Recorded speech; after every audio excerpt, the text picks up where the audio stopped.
السلام علیکم ورحمۃ اللہ وبرکاتہ۔ آج ہم دعا اس کو سمجھ لیں یا ذکر سمجھ لیں، دعا اور ذکر کرتے ہیں سورہ صافات کی آیت نمبر 180، 181 اور 182 سے۔ یہ بہت خوبصورت ذکر بھی ہے اور بہت خوبصورت دعا بھی ہے۔ اس کے فائدے بہت ہیں۔ سب سے بڑا فائدہ یہ ہے کہ اللہ تعالی بندے کی رزق میں اضافہ فرماتا رہتا ہے اور اس کی عمر میں بھی ترقی ہوتی ہے اور اس کی عزت بھی بڑھتی ہے۔ اور سب سے بڑی بات یہ ہے کہ وہ آرام اور سکون اور سلامتی میں زندگی گزارتا ہے۔ اور اس سے بڑی بات اور بھی ہے کہ اللہ تعالیٰ اس بندے کے عیبوں پر پردہ ڈال دیتا ہے، حتیٰ کہ لوگ بھی اس کے عیب نہیں ٹٹولتے اور لوگ اس کی خوبیاں ہی بیان کرتے ہیں۔ یعنی اتنا کرم اللہ کا اس بندے پر ہوتا ہے جو اس ذکر کو، اس دعا کو پڑھتا رہتا ہے، کہ اللہ تعالیٰ اس کو تمام عیبوں سے پاک کر دیتے ہیں، اور اگر کوئی اس کے عیب رہتے بھی ہیں تو لوگوں کی نظریں وہاں تک نہیں پہنچتی اور اللہ تعالیٰ اس کی عزت افزائی میں اور اضافہ کرتا رہتا ہے۔ اسی طرح سے سلامتی، ایمان، سلامتی، نیک کام اور دنیا میں سکون قلب اس کو نصیب ہوتا ہے۔ تمام مسائل اور مصیبتیں اس سے ہٹ جاتی ہیں اور امن و سکون کی زندگی اس کے لیے بہار جیسی نعمت بن جاتی ہے۔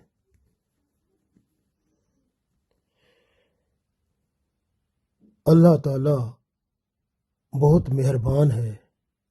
آپ اس ذکر کو بار بار پڑھیں اور اس ذکر کے بعد اگر کوئی دعا بھی کریں تو اللہ تعالیٰ اس کو بھی ضرور قبول فرمائے گا۔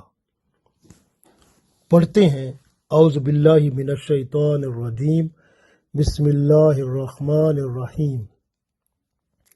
سبحان ربک رب العزت عما یصفون وسلام علی المرسلین والحمد للہ رب العالمین۔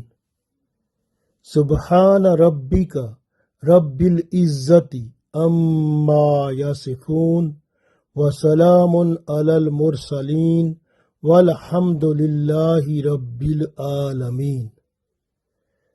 سبحان ربک، تیرا رب پاک ہے، رب العزتی، رب تعالی عزت والا ہے، اما یصفون، وہ ان باتوں سے پاک ہے جس کا لوگ اظہار کرتے ہیں۔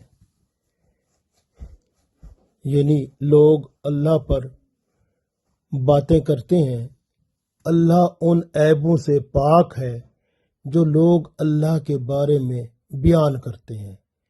اللہ ایک ہے، اس کا کوئی شریک نہیں، وہ ہر عیب سے پاک ہے، وہ بہت عظمت والا ہے، بہت پاک ہے، عزت والا ہے، اس کی شان بہت بلند ہے۔ سبحان ربک رب العزت عما یصفون وسلام علی المرسلین، وسلام اور سلام ہو علی المرسلین، تمام رسولوں پر، جتنے بھی اللہ نے رسول بھیجے ہیں ہم ان کو السلام علیکم کہتے ہیں، یعنی ان پر سلام بھیجتے ہیں۔ آپ کو پتہ ہے جب ہم کسی کو سلام بھیجیں گے تو جواب بھی تو وہ دیتا ہے نا۔ سلام کرنا تو سنت رسول صلی اللہ علیہ وسلم ہے نا، اور جواب دینا فرض ہوتا ہے۔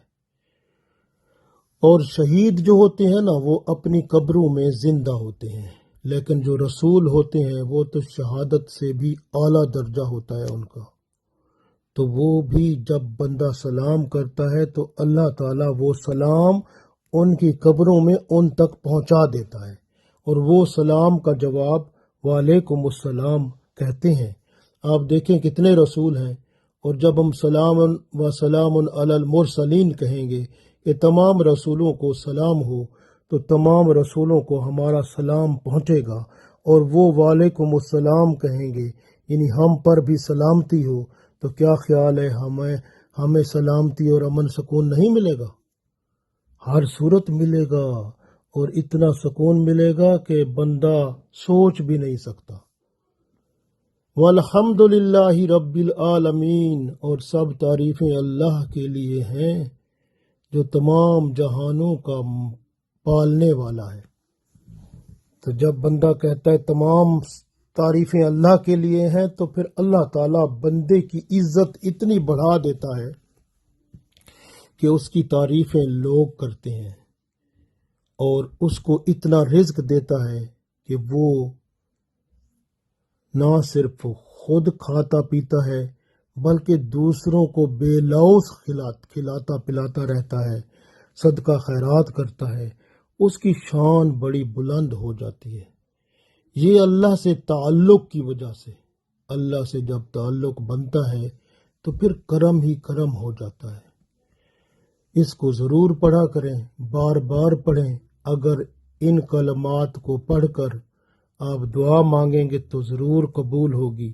اگر آپ روزانہ اس کی ایک تسبیح پڑھیں صبح شام، تو آپ کے سارے مسئلے حل ہوں گے، کوئی بھی مسئلہ رہے گا نہیں، سکون بھی ملے گا، دل کو بھی سکون ملے گا، بیماریاں بھی ختم ہو جائیں گی، تکلیفیں بھی مک جائیں گی، اور مسائل بھی حل ہو جائیں گے، عزت بھی ملے گی، اور آپ کے عیب بھی لوگوں کو نظر نہیں آئیں گے، لوگ آپ کی عزت بھی کریں گے، آپ کو روزی رزق بھی بے بہا ملے گا، اللہ تعالیٰ کی رحمت بھی ہوگی، اور آپ سخی بھی بن جائیں گے کہ آپ کے پاس جو آئے گا صدقہ خیرات اور اللہ کی راہ میں آپ لٹائیں گے، اللہ کی رحمت پائیں گے، دنیا میں بھی فائدہ ہوگا، آخرت میں بھی عزت پائیں گے۔